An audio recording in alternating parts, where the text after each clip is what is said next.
Hi, beautiful people. Welcome to the Healthy Catholic Moms podcast. Thank you so much for being here and for joining me today. And I cannot wait to continue on in this healthy fall prep. If you caught the last episode, we started with just your overall schedule. And now today we're going to dive into meal planning. So, in this kind of little series, we're going to go through all the different elements to set you up for a really successful change of season and get you organized, because that is half the battle. That's why we're bothering to talk about this. It's not because I'm an organizing guru. I love organization and I love being organized and all of these things. And it's something I love talking about and reading about and listening to about myself because, I think efficiency is a good thing. It's not the end all be all, but a well-ordered life is something worth pursuing, in my opinion, and helps us to have more time for the more important things and for relationships and in the service aspect. I didn't talk about that at all, in the last episode, but we can't serve others very well when we feel like we're drowning ourselves. And there's different seasons that's just more typical, and that, like, yes, we need to adjust and we're the person that maybe needs the helping hand and all of that. But if we're all living there, like needing a life preserver thrown to us, then we can't throw it to anybody else. So if we are able to have a semblance of order, to feel like our average day, barring any craziness, like runs pretty smoothly, and we have systems and routines and things in place, then we just have more time for just time in general, more time to serve, more time for fun, more time for enjoyment and recreation, all this stuff. So today we're going to delve into planning our meal calendar. Before I do, two business items. Number one, podcast review giveaway. If you've listened to all my August episodes, I'm sorry because I've talked about it every single time. I'll be brief. I'm doing a podcast review giveaway. All right. But it's almost done. You only have until the end of August. So if you're listening to this on one of the last days, do it quickly. You have until August 31st. Please, wherever you listen to the Healthy Catholic Moms podcast, if you would write a review and give it a star rating, just screenshot it, email it to me, Brittany at healthycatholicmoms.com, and you are entered. That is all it takes. And the prize is a $25 Amazon gift card. So hopefully I have more than five, but if I have five, you have a 1 in 5 chance of winning $25 to Amazon. So it's definitely worth doing. And I thank you so much for that in advance. The second item is, if you are newer with me, you have never done an 8-week program, an 8-week challenge, 8-week fat loss challenge. This is your last chance of 2023. And this is my foundational program that I highly recommend people who have not worked with me before to do, not even beginners, because a lot of people come into it thinking like, I already do work out and I already eat pretty healthy. Great. It is for you, because this is the challenge and the program. It's really an 8-week program where I just teach you all of my basics. It's a lot of what we talk about on the podcast, but kind of wrapped up, bundled, and really focused. You get that direct hand holding from me. I personally am working with you. I don't have anyone else that I entrust this with or have reviewing your food logs or anything. I don't hire out for it. It's just me, and I limit it to 20 spots because every other week I'm looking at your personal food logs. I'm making recommendations to you. We're talking about the obstacles that come up for you personally, and just figuring out the right balance of carbs, fat, and protein that's going to help you to drop fat. I'm going to give you some strength training workouts with full videos and PDFs and all that to get you started there. And it's all slow and really sustainable. You are able to, it's called simple sustainable fat loss for a reason, because we just focus on one thing a week, like hydration. And then there's weekly prizes to go with that. So if you hit your water targets most days that week, you get entered in a drawing to win a really cute water bottle or whatever the prize is that week. And then we do before and after photos, and the person with the most evident change wins their entry fee back. So there's also that extra motivation there, which is very exciting for the competitive ones of us.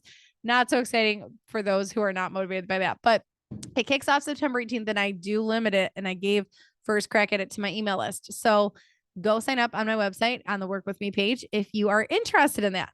All right, ladies. Everybody else, or everybody who is interested anyways, we're going to hop into this meal planning. So last episode, I told you to get out a blank calendar, just like a month view or a week view even, or just get a blank piece of paper. This is what I do. I just get out that blank piece of paper and I write Monday through Sunday at the top. And then I write those, I make lines going down vertically. And that's what I'm working with. So that is just step one. We're just going to get some kind of week view out there. Okay. Step two, put that aside. Okay. Step two, grab another piece of scrap paper, use notes on your phone or something. Write down 10 meals off the top of your head that your family loves. Okay. I probably could have done that as step one, but either way, just write down 10 meals. So we all have them. Like we know my family loves tacos. They love burgers. They love spaghetti and meatballs. I think what else? I know kids are picky, so it's hard. There's like a lot more that my husband and I love that not necessarily. They love homemade pizza. Like these are all the big wins, easy wins. Maybe your family loves mac and cheese. Mine don't, but maybe yours do. Maybe there's some kind of chicken dish you always make. Like just get 10 meals down. Okay. Your podcast didn't go out. Just trying to give you a second. Pause me if you need to. Step three. So you've got your calendar and then you've got your list. Consider what makes sense for your lifestyle. We just talked about schedule last episode. Maybe pull that schedule out or look at your overall schedule. What nights do you need to have dinner pre-made, ready to go? What nights would it make sense to use a crock pot or what I like to call a bailout dinner, which is like very easy foods that are just already in the freezer, like pretty much pre-made, not talking lean cuisine, but like Aldi has this General Tso chicken that's the gluten-free brand, which we're not gluten-free. I just think it's tastier than the other one. So I keep a bag of that in the freezer, even though it's not the absolute healthiest. It has seed oils and stuff, but it's better than us grabbing KFC. So, and you can obviously have the healthiest bailout food that you want to. You might have just really good, clean foods as that bailout food, but what nights do you need to use that? Or could you use that? What nights do you have a little more time and you could prep some food staples for upcoming meals so that it frees up a little bit of your day to day? That's the things. Those are the things rather that I want you to consider before we move on to the next step. So for me, we're coming out of this season by the time of this airing, but right now it's July and we're in the middle of like one night a week. My 3-year-old has soccer and we have this weird little gap. And then we go, my husband and I play volleyball. My parents watch the kids because it's at their house. Like they have a sand volleyball court. So they are gracious enough to hang out with the children while we play. We've never done this before. We usually trade on and off other years, but my dad has put himself in retirement and he said temporarily, like he said he's going to Tom Brady it and come back, but we'll see. So when soccer started, because we already had volleyball going, but then soccer started, and I was like, okay, I need to now have on Mondays. We can't just eat before volleyball. I have to have dinner pre-made way earlier so that we can eat in between. We have enough time to eat in between, but not enough time to like come home, make dinner, whatever. So that kind of thing, or the times where like there is no option besides a crock pot, Instapot, something like that. So think about that because those are not like, that shouldn't surprise you week after week that, oh my gosh, we need to have something and we're hitting the drive-through every single Tuesday, like because of running kids around or whatever. So consider that when you're planning this first and foremost, because you could have the most wonderful macro balanced nutritional meal planned. You could buy the stuff for it. And when it comes to it, if it does not fit your schedule, it's not going to work. Okay. Now, step 4, utilize themes to help you brainstorm recipes. So I know you have those 10 meals right now in your back pocket. I like to do this a lot and I will switch it up. I do this if you're in the Chasing Greatness group. I give out a monthly meal. I just call it like a meal inspiration calendar because I don't do recipes and things with it. There are so many recipes that I have as a resource in the Teachable website inside the Chasing Greatness group. And even in that 8-week program, I give you recipes as inspiration. It's also just so many recipes online that if I say chicken parm, you can look up healthy chicken parm recipe and take your pick of a bunch of different, I would say a million, but probably thousands of healthy chicken parm recipes. So, but what I do give in the Chasing Greatness group is every single month, just a meal inspiration calendar. And I tend to put, I think every single month, maybe one month I haven't done it. I put themes at the top, like salad night, crock pot night, Asian cuisine night or whatever, to kind of help structure different ideas. And then you can obviously, if your family does not like any Asian cuisine, maybe it's Italian night, maybe it's Mexican food night. And so then Like every Wednesday, say Tuesday, as it fits with the tacos. Say every Tuesday is Mexican food night. 1 week it's tacos, 1 week it's enchiladas, 1 week it's fajitas. So you get these different ideas through the themes, and you're not just racking your brain of like, we all get in that, like, what the heck do I make thing? It helps me if I know, okay, Monday night salad night. That's what we're doing for a while. And we've been doing pretty much all summer because it's something light for us to eat before volleyball was kind of actually the method behind that. But okay, so then we've got a Cobb salad 1 week. We've got a Greek salad 1 week. We've got whatever. And this is going to change seasonally. I don't do a salad night through the winter. I change it to a soup night or a chili, like soup/chili night. And I'll make homemade bread and do a soup or a chili. So themes can be really helpful. It's optional, but it can help you just to come up with ideas. Okay, step 5, plot out the next month using those 10 meals combined with your themes if you're going to use them, combined with leftover nights, bailout foods, and takeout. So you might hear that and be like, Brittany, there's like about 30 days in a month, and I only came up with 10 meals. Well, I plan in a leftover meal every single week. For us, I do that on Thursday nights. That's what I put for my Chasing Greatness ladies, just because that's what I do, because we do meatless Fridays. So if I have meat in the house that we want to use up, that's just like a good catch up on whatever was left over. If it's a rare week where we don't happen to have leftovers, then, I've got to rework something. Sometimes I'll do a last minute breakfast dinner or pull a bailout food out or just rework that somehow, things come up like that. But that's another thing in your planning. Like you can just plan to always make more so that you have enough for leftover nights and things like that, or enough for lunches and stuff. We'll talk about that. But 10 meals can get you really far. I mean, with leftover nights in there and with bailout foods, you're just having things, a couple of times, and it's all foods that you guys really like. Like I said, my kids would be thrilled if we had burgers once a week. And sometimes we do. Like grass-fed beef, sure, or high quality meats. That is something I prioritize. So yeah, we can have burgers on these high quality things. Don't think of it as, a junk food, whatever. We're not having McDonald's. We're having beautiful whole clean foods. So sweet potato fries, you're like, we can do that once a week. You've got to take people's ideas into consideration in your home, but you get to curate this. Usually, if you're the one meal planning, and if you're listening to this, you probably are. So make it fun, make it things you guys like. I do that when I'm like in a huge rut, like, okay, what would I go get if I could order out at a restaurant right now? Like, oh, I love getting souvlaki out. I will make souvlaki. I will buy the pitas, like all that stuff. Cause sometimes we just need to kind of think outside the box. All right. Next up, step 6, because we're talking about meal planning. Okay. We just talked a lot about dinners. Now is where I want you to think about breakfast and lunches. Maybe make a list of those too. Maybe on the side, you write down a bunch of things that you like to prep or you like to enjoy, that your kids like too, or maybe you're leaving them out of this. Maybe they do their own breakfast and whatever on that end. Like that is what we do here. My kids pretty much eat energy balls every single morning for breakfast with very little variety. My energy balls are oats, peanut butter, protein powder, honey, flaxseed, mini chocolate chips. I think that's everything. And so it's complete carb, fat, protein. I should find a way to work a greens powder in to get greens in there too, but I think they would definitely taste that at this point. So we'll see about that with cinnamon. I do put cinnamon there. But they pretty much do that for breakfast every day. But then my breakfast switch up. And this is helpful to think about because you want to shop for it. If I'm on a Greek yogurt and like protein granola kick, I want to make sure I buy Greek yogurt. If I'm doing shakes every morning, I want to make sure I buy enough frozen spinach or enough fresh spinach to freeze it. Make sure I have enough protein powder on hand. Those kinds of things. So think about and maybe write down just like 5 different breakfasts you like.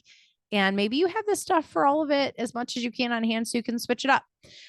Same thing with lunches. Lunches, figure out what works best for you. What I tend to do for this is just rely on leftovers.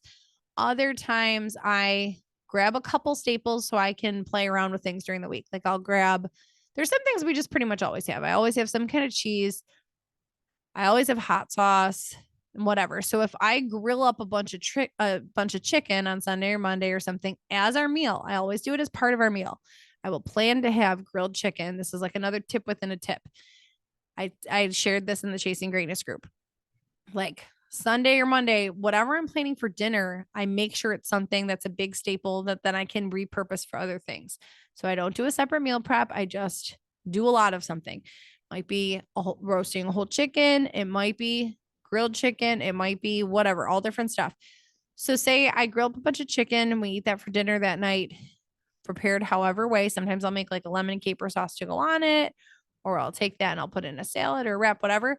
I will then have some staples, like I mentioned, cheese and like hot sauce and stuff. And then I'll do buffalo chicken wraps someday for lunch. Another day, if I have some feta and Greek dressing, I'll do a Greek salad. Like I'll just mix and match that. Or I will do leftovers. Like it just really fluctuates this week. We've had enough leftover every night. I don't know who I've been making for, but I've just eaten leftovers every day for lunch. And the week before that, though, I did grill up a bunch of chicken and I was switching it up every day with all different kinds of salads and wraps. So see what works best for you. Come up with some specific things you like that you want specifically, for lunch or whatever. Like something I did a lot when I was working full time was I would always get pumped. I really didn't get sick of it if I had a big taco salad for lunch. So I didn't do it every single day, but I would do that like for a week. Like, okay, this week I'm going to prep taco salads. So I'll make a bunch of ground turkey or ground beef. I will buy like the little mini guac cups. I will make sure I have everything to do that for lunches this week. And the next week I'm going to do like a Southwest salad. So I'll buy all the little things for that. So see what works, but don't forget about breakfast and lunches. Cause a lot of times we think, oh, we'll just wing it. You've got to have the staples around to be able to do that. Okay. And lastly, continue on. Step 7 is just continue on. Consistency is truly the hardest thing. So when you find what works for you, you've got to repeat it. You've got to make it a system, right? That's what we're talking about, getting these systems in place so that things are smoother. That is a problem with like 99% of us. My hand is totally in the air for this. I'm really good at starting new things and I am not great at keeping up with them, being consistent with them. If it's working, keep working it. And, there's going to be some trial and error in figuring out what works for you. I was really hell-bent one year. I was just going through all my documents, trying to clean up some things on my desktop and in my Dropbox and whatever. And I was laughing at some of these things. I had like meal plan calendar for 2018. And I was like, did I really plan out the entire year? And yes, in fact, I did, because I probably was going into it thinking this is going to be the best year ever. I'm going to plan every single dinner in, December of 2017. Like I can foresee everything to happen in 2018. And I guarantee I abandoned it and never did. I remember like having the printout and being like, what? I'm not making that for dinner like way months later. So for me, what is currently working is roughly a month at a time, but more likely that it's weekly. That when I clear off my whiteboard that's on the side of the fridge, I assess what's in the house. I grocery shop before that. Like there's got to be some kind of chicken or the egg here. Some people like to do grocery shop, see what's on sale, and then they come up with their dinners from there. Others like to come up with their meal plan, go shop for all that stuff. I'm kind of in between in a mix. Like I usually have a pretty decent stock in our freezer, but then I just kind of shop the extra. So I do go in, I guess, with a little bit of a plan of like, okay, I know I want to make souvlaki's for lunch, or that's going to be one dinner this week. So I have to make sure I get pita and red onion and some things we might not always have, stuff to make tzatziki sauce, that kind of stuff. So weekly before you grocery shop seems to make sense, but do what works for you. Some people too, like do a lot of big bulk shopping and do it monthly. And that's why I kind of just put out that meal calendar, like I said, as inspiration so that you can tweak it and adjust it. And, I do use that as inspiration for myself. I then just look at what I actually have in the house and how it fits our week. So as always, you can join us in the Chasing Greatness group too, if that is a good fit for you. If the 8-week program is not a good fit, the Chasing Greatness group is the monthly workout group with some other added perks like the meal calendar and like different trainings and a Facebook group and all that good stuff. That you can check that out too over on my website under Work With Me if you are interested in that. But all right, I hope this gave you a good direction to take and to get organized for your meals. Next episode, we are going to continue this conversation and we're going to talk about healthy fall prep planning your workouts. All right. So whether you are in one of my programs or whether you're doing it on your own, I think you will still find some benefit in it. And I will talk to you then. So have a great rest of your day. Go sign up for the challenge if that fits you right now. Please leave a podcast review if you haven't done it yet. Just a couple days left, and I'll talk to you ladies later.